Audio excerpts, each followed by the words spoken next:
ഛായ Mensa എന്ന വിദേശയിനം ചീര മലയോരത്തും പ്രചരിക്കുന്നു. ഈ വാർത്ത നിങ്ങൾക്കായി അവതരിപ്പിക്കുന്നത് സ്വന്തം ജോസ്കോ ജ്വല്ലേഴ്സ്. ഇനി സംശുദ്ധമായ സ്വർണം ചെറുപുഴയിൽ.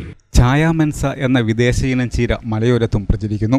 സാധാരണ ചീര കറിവെക്കുന്നത് പോലെ കറിവെച്ച് ഉപയോഗിക്കാവുന്ന ചീരയാണിത്. ഇതിന്റെ കമ്പുകളാണ് നടാൻ ഉപയോഗിക്കുന്നത്. മീനുകൾക്ക് തീറ്റയായും ഇത് ഉപയോഗിച്ചു വരുന്നു. ഇത് ഒരു ചീര പരിചയപ്പെടുത്താൻ വേണ്ടിയിട്ടാണ്. നിങ്ങളിൽ പലർക്കും അറിയാമായിരിക്കും. ഇത് ഛായ മെൻസ എന്നാണ് ഇതിൻ്റെ പേര്. ഇതൊരു വിദേശ ചീരയാണ്. മിക്കവാറും ആൾക്കാർ ഇതിന് തോരൻ വെച്ച് കൂട്ടാറുണ്ട്, നല്ല അഭിപ്രായം പറയാറുണ്ട്. പക്ഷേ ഇതിനകത്ത് സയനൈഡ് ഉണ്ട്. അതുകൊണ്ട് കുറേ പേര് ഇത് വെട്ടിക്കളഞ്ഞു. പക്ഷേ ഈ സയനൈഡ് നമ്മൾ വേവിക്കുന്ന സമയത്ത് അടുപ്പ് തുറന്ന് വെച്ച് കഴിഞ്ഞാൽ സയനൈഡ് ആവിയായി പൊക്കോളും. അപ്പോൾ ഇച്ചിരി വെള്ളം ഊറ്റി കളഞ്ഞു കഴിഞ്ഞാൽ ഇത് നല്ല ചീരയാണ്. സയനൈഡിനെ പേടിക്കേണ്ട. നമ്മുടെ കപ്പയുടെ ഇലയ്ക്കകത്തും കപ്പയ്ക്കകത്തും ഒക്കെ ഈ സയനൈഡ് ഉണ്ട്. അത് നമ്മൾ തുറന്ന് വെച്ച് തിളപ്പിച്ച് കഴിയുമ്പം ആ സയനൈഡ് പോകും. അല്ലെങ്കിൽ നമ്മുടെ കാരണവന്മാരൊക്കെ 100 വയസ്സ് വരെ ജീവിക്കുമായിരുന്നു ആ കപ്പ തിന്നിട്ട്.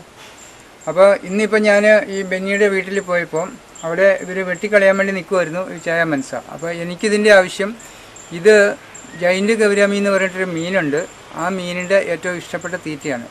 ആ മീനിന് നമുക്ക് കൊടുക്കേണ്ട ഇല എന്ന് പറയുന്നത് ചേമ്പലയാണ്. അപ്പോൾ ചേമ്പ് ജനുവരി ഒക്കെ ആകുമ്പോഴേക്കും ഇല തീരും.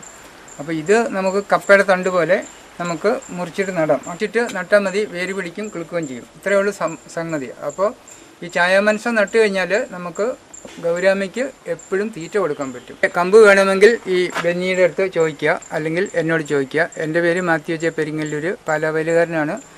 പക്ഷേ അട്ടപ്പാടിയിലാണ് വീടൊക്കെ വെച്ചേക്കുന്നത്. എന്നെ സാറ് പറഞ്ഞ നമുക്ക് ചെറുതായിട്ട് നെരിഞ്ഞ് നമ്മൾ സാധാരണ ചീര കറി വെക്കുമ്പോൾ തന്നെ തുറന്ന് വെച്ചിട്ട് ഉപയോഗിക്കുക. അതിൻ്റെ ആ സൈനൈഡ് അങ്ങനെയുള്ള വിഷാംശം ഉണ്ടെങ്കിൽ അങ്ങ് പോയിക്കോളും. പിന്നെ ഇത് നമുക്ക് വെള്ളം കുടിക്കാൻ വേണ്ടി, വെള്ളം തിളപ്പിച്ച് കുടിക്കാൻ വേണ്ടി ഇതിൻ്റെ ഒരു ഇല അതിനകത്തിട്ട് കുടിക്കാൻ നല്ലതാണ്. നമ്മുടെ അയൽവാസികളുടെ ആൾക്കാർക്കെല്ലാം ഓരോ വീട്ടിലും തന്നെ, എല്ലാ വീട്ടിലും തന്നെ ഇതുണ്ട്, ഈ ചെടിയുണ്ട്. അവർ വെള്ളം തിളപ്പിച്ച് കുടിക്കുന്നുണ്ട്, ചീര കറിയായിട്ട് ഉപയോഗിക്കുന്നുണ്ട്. സാധാരണ ചീര കറി വെക്കുന്ന അതേ മെത്തേഡ് തന്നെയാണ്. തേങ്ങ